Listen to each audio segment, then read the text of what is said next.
Hello everyone and welcome back to History is a Story.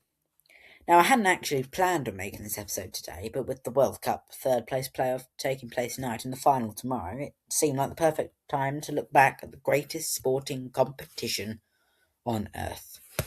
Nearly half of a century, every 4 years, billions of people have stopped to watch one tournament. Streets fall silent, schools wheel televisions into classrooms, cities erupt into celebration or sink into heartbreak. Heroes are made in a single afternoon, while others spend the rest of their lives wondering what might have been. But it wasn't always like that. In 1930, only 13 nations travelled to Uruguay. There were no qualification campaigns, no global television audience, and certainly no guarantee there would ever be a second tournament. Yet from those humble beginnings grew an event watched by more than half of the planet. Today we're looking at every single World Cup in equal detail. We're following the moments that transformed the tournament forever. We'll begin in 1930, where Uruguay lifted football's very first World Cup. We'll stop in 1950 for one of the greatest upsets sport has ever seen. We'll visit 1966, where football came home, at least according to England. We'll relive 1970, where Pelé completed his legend. We'll witness the drama of 1986, the brilliance and controversy of Diego Maradona. We'll experience the glamour of 1998, Spain's masterpiece in 2010, Germany's unforgettable night in Brazil in 2014, Argentina's extraordinary victory in 2022, and finally, we'll arrive here in 2026, where another chapter in football history is about to be written. So whether you're watching tonight's third place playoff or tomorrow's final, simply love the stories that sport can tell, let's rewind 96 years. This is the history of the FIFA World Cup. Let's begin. To understand the World Cup, we have to go back to a time before there was one. Today, the FIFA World Cup is the biggest sporting event on the planet. It's watched by billions, contested by over 200 nations, and every footballing country dreams of lifting the famous Golden Trophy. But at the beginning of the 20th century, none of that existed. International football certainly did exist. England and Scotland had played the world's first official international match in 1872. Across Europe and South America, national teams were beginning to emerge, and friendly matches became increasingly common. There was even an international champion of sorts. From 1908, football was part of the Olympic Games. But there was one major problem. The Olympic Games belonged to the International Olympic Committee, not FIFA. For many years, only amateur players were permitted to compete, excluding many of the world's finest footballers. As football grew in popularity, so did the belief that it deserved a tournament of its own. One open to the best players, organised solely for football and bringing together nations from every corner of the globe. The driving force behind that vision was a Frenchman named Jules Rimet. Rimet believed football could unite people across borders, languages and cultures. In the aftermath of the First World War, he saw international sport not merely as entertainment, but as a way of bringing nations together through peaceful competition. In 1928, FIFA's Congress in Amsterdam, his vision finally became reality. FIFA voted to create a new international tournament to be held every 4 years. The question now was simple. Who would host the very first World Cup? With the tournament approved, FIFA faced its next challenge. Someone had to host it. That may sound routine today. Countries now spend years preparing bids, building stadiums and promising legacies. But in 1928, there was no blueprint. There'd never been a FIFA World Cup before. No one knew whether it would be a triumph, a financial disaster, or quietly disappear after a single edition. Several European nations considered hosting the inaugural tournament, including Italy, Spain, Sweden, Hungary, and the Netherlands. On paper, Europe seemed the obvious choice. FIFA itself had been founded in Paris, and most of its member associations were European. Then came a proposal from the other side of the Atlantic, Uruguay.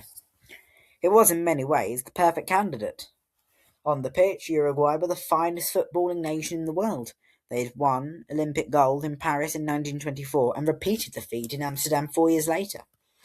At a time when the Olympic football tournament was regarded as the closest thing the sport had to a world championship, Uruguay had already proved themselves against the very best. Off the pitch, 1930 carried enormous significance. The nation was preparing to celebrate the centenary of its first constitution, adopted in 1830. The government wanted an event that would showcase Uruguay to the world, and hosting football's first global championship seemed the perfect opportunity. They made FIFA an offer that few countries could match. Uruguay would pay the travel and accommodation costs for every participating team. They'll build a brand new stadium, the Estadio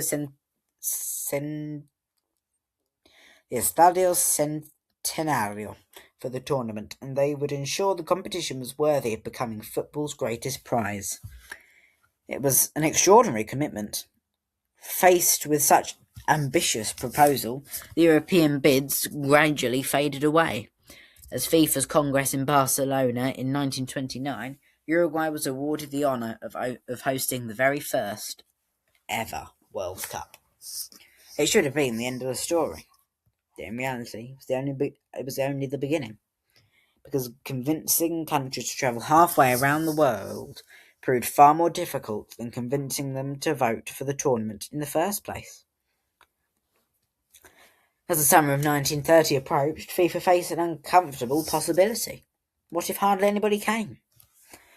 The journey from Europe to South America was no short flight. It was a voyage of almost 2 weeks by sea, followed by the same journey home. Clubs were reluctant to release their players for so long. The world was entering the Great Depression, and many football associations simply decided the trip was too expensive or too disruptive. For a while, the first World Cup looked in genuine danger of becoming a tournament without enough teams. Then, one by one, nations began to commit.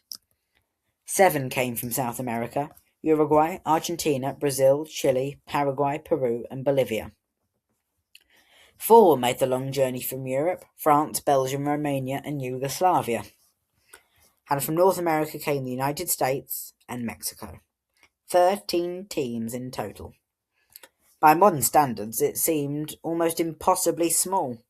Today's World Cup features 48 nations, but those 13 teams represented the birth of an idea that would one day unite almost every footballing nation on Earth. Amongst them were future champions, future legends, and one team that would make history before the tournament had even truly begun: France. It would be a Frenchman, Lucien Laurent, who scored the very first goal in a FIFA World Cup history. The stage was set.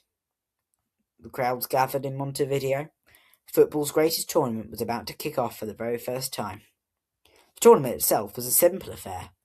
The 13 teams were divided into 4 groups. The winners of each group progressed directly to the semi-finals. There were no round of 16 matches, no quarter-finals, and no dramatic penalty shootouts. Lose your group, and your World Cup was over. On the 13th of July 1930, history was made. France met Mexico in Montevideo, and just 90 minutes into the match, French forward Lucien Laurent struck the ball into the net. It was an extraordinary goal in an extraordinary moment, the first goal ever scored in FIFA World Cup history. As the group stage unfolded, 4 nations emerged. Argentina swept through Group 1 with 3 victories. Yugoslavia shocked many by defeating Brazil to top Group 2.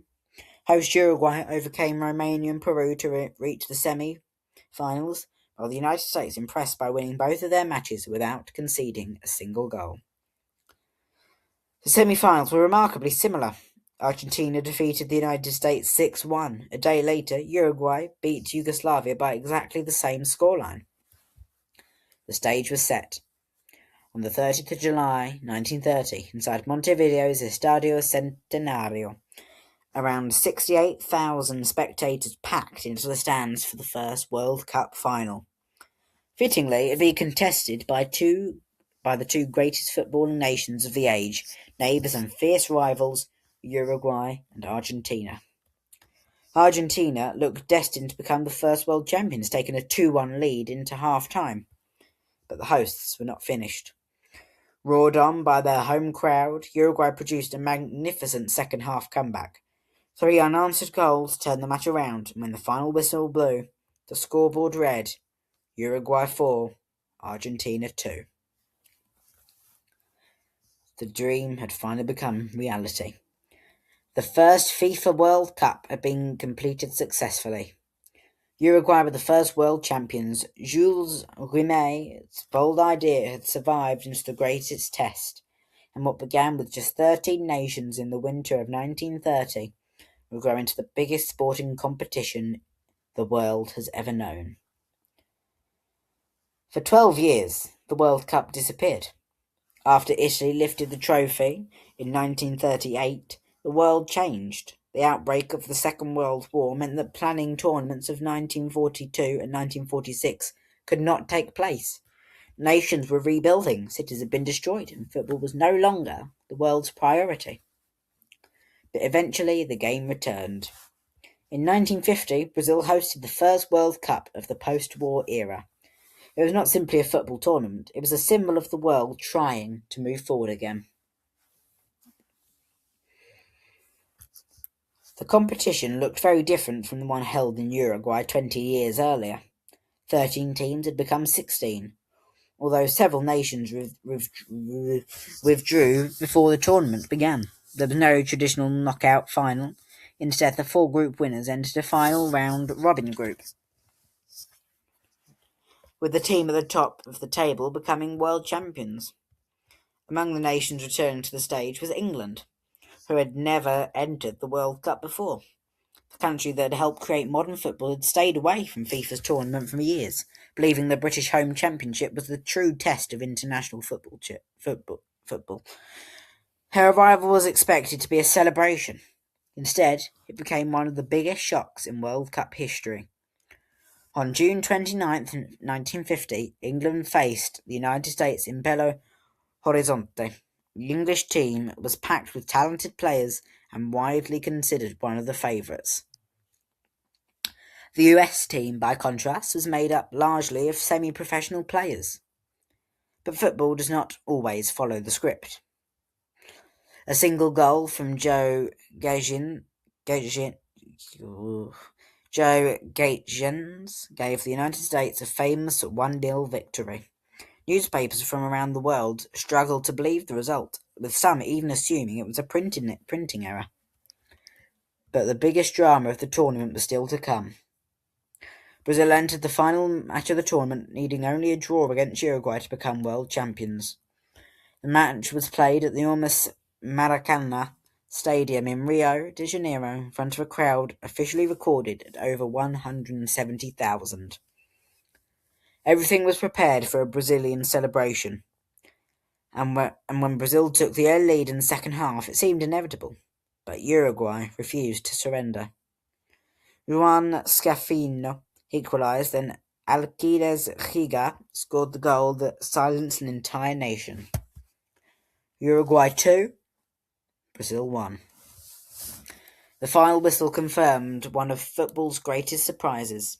Uruguay had won their second World Cup, while Brazil was left with one of the most painful defeats in sporting history. The match became known as the Maracanã, the disaster of the Macarena. But beyond the heartbreak, 1950 proved something important. The World Cup was no longer just a new experiment. It had become a stage where nations could experience the highest highs and the lowest lows of sport. The drama, the heroes, the shocks, and the heartbreak truly began. After the heartbreak of 1950, the World Cup continued to grow. But by 1966, something special was about to happen. For the first time, football's greatest tournament was coming to England, the country where the modern game had been born. The 8th FIFA World Cup was held across England in the summer of 1966. It was a tournament filled with drama, controversy, new heroes, and one of the most famous moments in football history. 16 teams competed, including defending champions Brazil, who arrived with the legendary Pelé. However, Brazil's campaign ended in disappointment, where Pelé suffered injuries in matches against Bulgaria and Portugal. The two-time champions were eliminated. Another story of the tournament came from North Korea. Making only their second international appearance at a major tournament, North Korea shocked the football world by defeating Italy 1-0 in the group stage. Remains one of the greatest World Cup upsets ever. The result sent the Italians home while North Korea reached the quarter-finals. But all eyes were on the hosts. England entered the tournament under manager Alf Ramsey, who had promised that his team would win the World Cup. Unlike previous England sides, Ramsey believed in organisation and discipline, famously playing without traditional wingers in a system that became known as the Wingless Wonders. The journey began steadily. England topped their group without conceding a single goal, defeating Mexico and France and drawing with Uruguay. In the knockout stages, England defeated Argentina 1-0 in a fierce quarter-final at Wembley. Then came the semi-final against Portugal, led by the brilliant Eusebio. Eusebio scored from the penalty spot, but 2 goals from Bobby Charlton sent England through to their first ever World Cup final. Waiting for them were West Germany. The final, played at Wembley Stadium on the 30th of July 1966, became one of the most famous matches in football history. England took the lead through Geoff Hurst, but West Germany equalised. Martin Peters then put England ahead, only for Wolfgang Weber to score in the final moments, sending the match into extra time. Then came the moment that has been debated ever since. Geoff Hurst struck a shot that hit the underside of the crossbar and bounced down. The referee awarded the goal, giving England the lead. Hurst completed his hat-trick in the final minute. As fans poured onto the pitch, BBC commentator Kenneth Wolstenholme delivered the words that would become legendary. "There's people on the pitch. They think it's all over." The whistle blew. It is now. The final score: England 4, West Germany 2. For the first and so far only time, England were world champions. Captain Bobby Moore lifted the Jules Rimet trophy at Wembley. An entire nation celebrated. 1966 was more than just England's victory. It was a tournament that showed the World Cup had become a truly global stage, where unknown nations could shock giants, where legends could be made in 90 minutes, and where one sentence from a commentator could live forever. The World Cup had found its place in popular culture, and football will never be the same again. After England's triumph in 1966, the World Cup entered a new era. 4 years later, football's greatest tournament travelled to Mexico for the first time. It was the first World Cup held in North America, the first outside Europe and South America, in fact, and the first to be broadcast to a truly global television audience in colour. But while the tournament was new, one name was returning: Pelé. 4 years earlier, Brazil had arrived in England as defending champions, only to see their hopes ended after Pelé was injured during the tournament. In 1970, returned determined to prove that Brazil's golden generation still had something left to give. And they did. Brazil's team was filled with some of the greatest players that sport had ever seen. They played with creativity, confidence, and attacking football that captured the imagination of the world. They won every match they played. But the tournament was not without its drama. Defending champions England arrived with a strong team, still containing many heroes from 1966. In the group stage, they faced Brazil in one of the most famous World Cup matches ever played. The game ended 1-0 to Brazil, but it is remembered for a moment of brilliance for both sides. Pelé rose to meet a cross with a powerful header, seemingly certain to score, only for England goalkeeper Gordon Banks to make what many consider the greatest save in World Cup history. Despite the defeat, England progressed to the quarter-finals where they faced West Germany. The dramatic rematch of the 1966 final, England led 2-0, but West Germany fought back to win 3-2 after extra time. ending England's hopes of defending their crown. Meanwhile, Brazil continued their march. In the semi-final, they defeated Uruguay 3-2, setting up a final against Italy. On 21st of June 1970, inside the Azteca Stadium in Mexico City, two footballing giants met for the trophy. Brazil and Italy had both won 2 World Cups. The winner would become the first nation to lift the Jules Rimet Trophy for the 3rd time. Brazil took the lead through Pelé, but Italy equalised for extra time. However, in the second half, Brazil's attacking brilliance took over. Brazil moved the ball around the pitch with incredible teamwork. Player after player became involved until Carlos Alberto arrived at the edge of a box and struck the ball into the net. Perfect ending to a perfect move. The final score? Brazil 4, Italy 1. Pelé had won his 3rd World Cup. Brazil had claimed their 3rd title, and the Jules Rimet Trophy was theirs forever.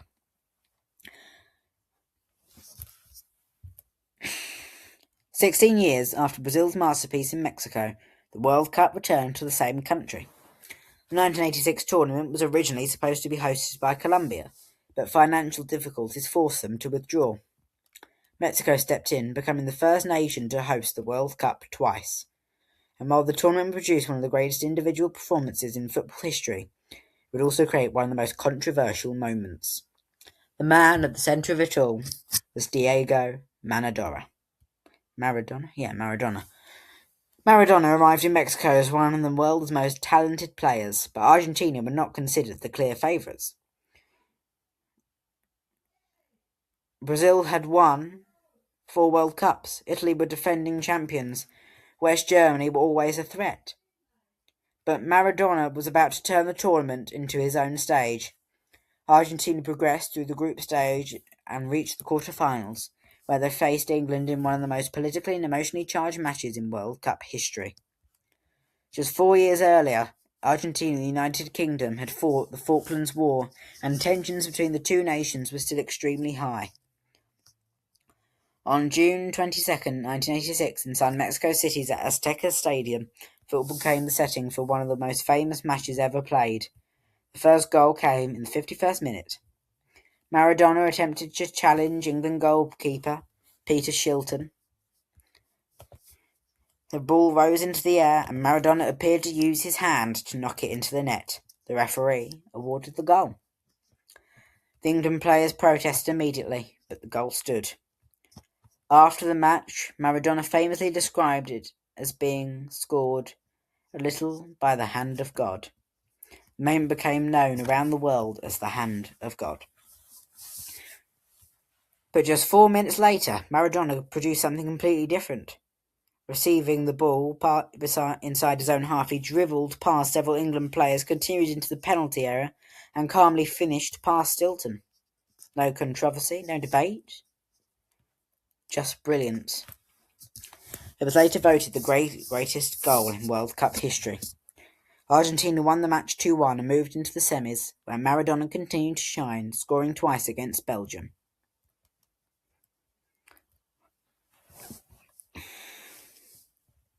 By 1994, the tournament was no longer a simply European and South American obsession. FIFA wanted the tournament to reach new audiences, and for the first time, the World Cup travelled to the United States. It was a bold decision. In America, football, then known as soccer, was far behind sports like American football, basketball, and baseball in popularity. Many questioned whether the tournament could succeed. The answer was clear. It succeeded spectacularly.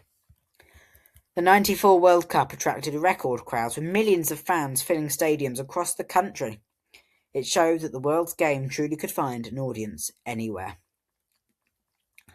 On the pitch, the tournament produced some unforgettable stories. Romania, led by the brilliant Hagi, became one of the surprises of the competition. They defeated Argentina in the round of 16, before narrowly losing to Sweden on penalties in the quarters.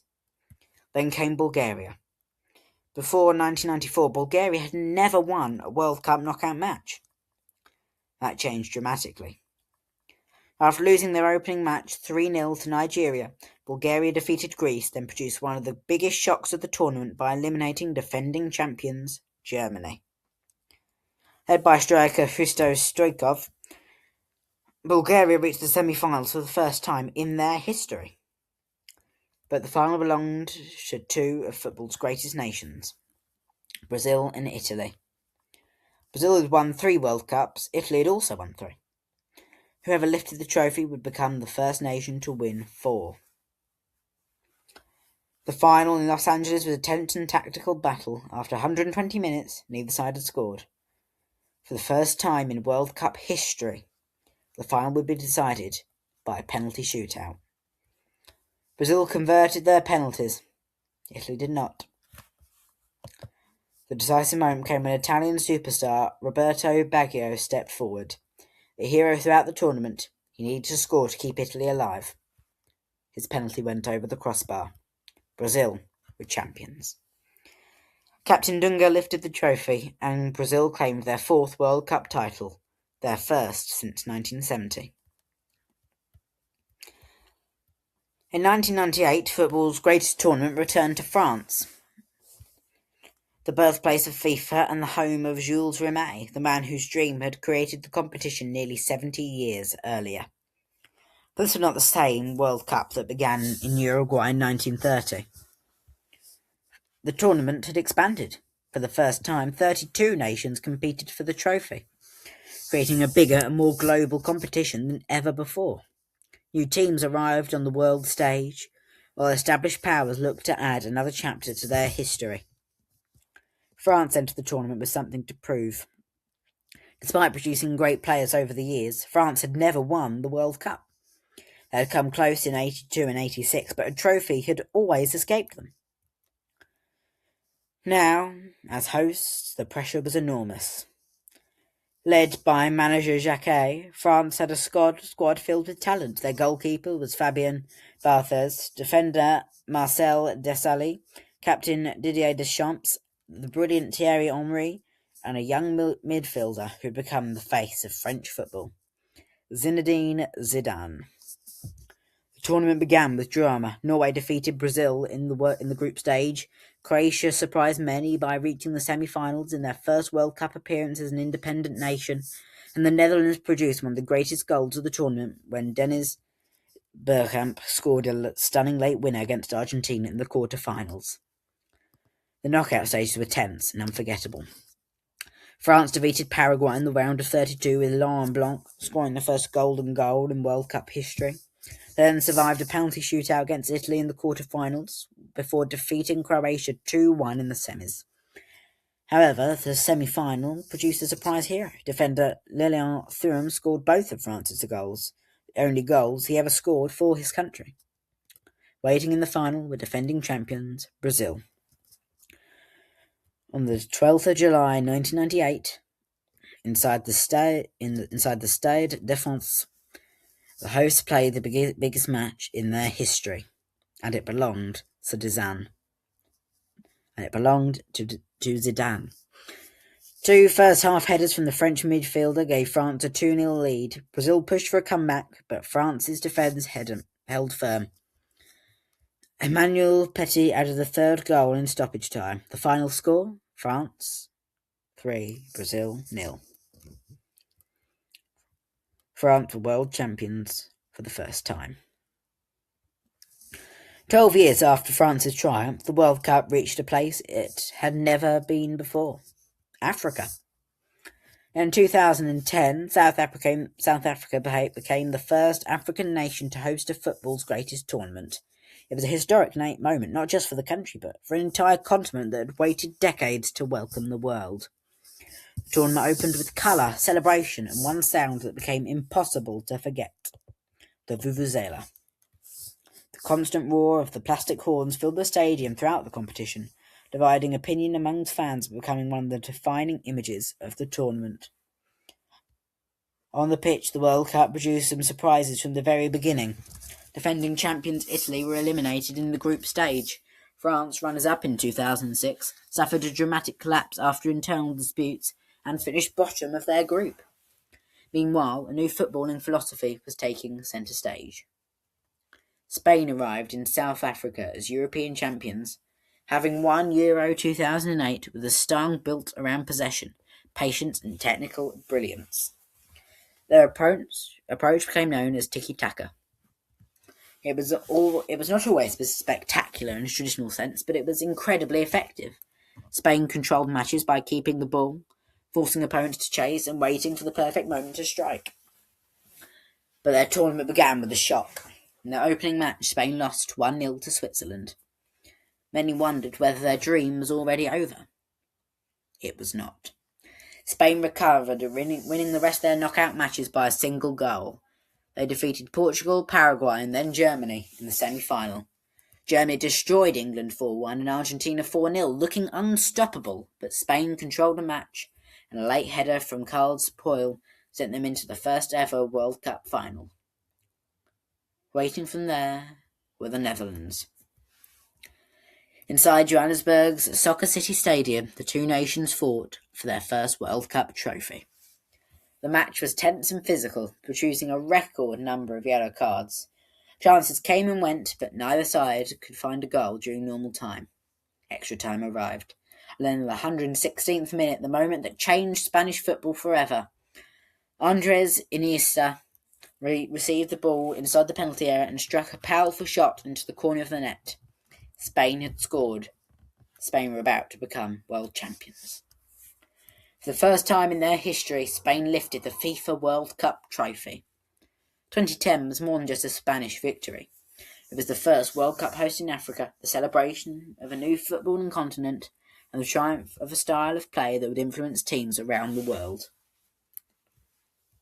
After Uruguay's power, Brazil's creativity, Argentina's individual brilliance and France's home triumph, Spain showed something different. Sometimes the best way to win the World Cup is simply to never let the other team have the ball. The 2014 tournament produced unforgettable moments, from the rise of Colombia's James Rodriguez to Germany's historic 7-1 victory over Brazil in the semi-final, one of the most shocking results in World Cup history. The final belonged to Germany. After years of near misses, the German national team had rebuilt itself around a new generation of talented players. They had reached the semi-finals in 2006 and 2010, but the biggest prize always escaped them. Now they had one more chance. Standing in their way was Argentina, led by Lionel Messi, who was searching for the one trophy missing from his incredible career. On 13th of July, 2014, at the very same stadium, Uruguay versus Brazil, in 1950, the final was a battle of two footballing giants. Argentina created chances and Germany pushed forward, but after 90 minutes the score remained 0-0. Extra time followed. Then, in the 113th minute, Germany found their moment. Mario Götze controlled the cross from Andre Schürrle and calmly finished into the net. Germany had scored. The final score? 1-0 Germany. After 3 semi-final appearances in a row, Germany finally lifted the World Cup again. For Argentina, it was heartbreak. For Germany, it was redemption. 8 years later, the World Cup reached Qatar for the first time, and with it came one of the most dramatic tournaments in football history. The 2022 World Cup was filled with surprises. Saudi Arabia stunned Argentina in the group stage. Morocco became the first African nation to reach a World Cup semi-final, and several traditional powers struggled. But one story stood above them all: Lionel Messi. For years, Messi had been compared to the greatest players in football history, but one achievement had always escaped him: the World Cup. After recovering from their shock defeat to Saudi Arabia, they went on a remarkable run, defeating Australia, the Netherlands and Croatia to reach the final. Waiting for them were France, the defending champions, led by Kylian Mbappe. The final was one of the greatest ever played. Argentina raced into a 2-0 lead, but France fought back. Mbappe scored twice to force extra time, but before Messi put Argentina ahead again, Yet France refused to surrender, and Mbappe completed his hat-trick, sending the match to penalties. After a tense shootout, Argentina were world champions. 2022 was a tournament full of surprises, emotion and unforgettable drama. It showed that the World Cup is not just about history being written by nations. Sometimes it's about one player finally completing their story. And now we arrive in the present day, the 2026 FIFA World Cup, a tournament unlike any before it. For the first time, the World Cup expanded to 48 teams, bringing even more nations into football's biggest stage. Hosted across most of North America, the tournament had shown just how far the competition had travelled since those 13 teams gathered in Uruguay nearly a century ago. And once again, the World Cup had produced some of the stories no one could have predicted. One of the greatest has been Cape Verde. A nation making its debut on football's biggest stage, they have shown that the World Cup is no longer a competition reserved for the traditional giants. The dream that Jules Rimet imagined in 1930 to give every nation a chance to compete has never felt more real. Then came one of the shocks of the tournament, Norway defeating Brazil. 5-time champions and one of football's greatest powers were expected by many to go deep into the competition, but Norway's victory reminded the World Cup of one of football's greatest truths. On any given day, anyone could win. The tournament has also seen controversy. The Balogun incident divided opinion, created debates about decisions, fairness, and whether the biggest moments in football are sometimes influenced by the factors beyond what happens on the pitch. And, as always, Argentina found themselves at the centre of discussion. The defending champions entered the tournament with an enormous expectations and speculation about favouritism and decisions going their way that created debate among fans around the world. Whether justified or not, it has added another layer of drama to their journey. But football is ultimately decided on the pitch. And one of the defining matches of 2026 came when Spain defeated France 2-0. Spain continued the tradition of the technical position-based football that began with their golden generation in 2010, showed why they are considered one of football's finest teams. Now it all comes down to this. Tomorrow Spain face Argentina in the World Cup final. A battle between two footballing philosophies. Spain representing a new era of control and technical brilliance. Argentina carrying the weight of history and their pressure of being champions. From Uruguay in 1930 to the USA, Canada and Mexico in 2026, every World Cup has created moments that live forever. Tomorrow another chapter will be written. The only question left is, who will lift the trophy? See you next time. Good night.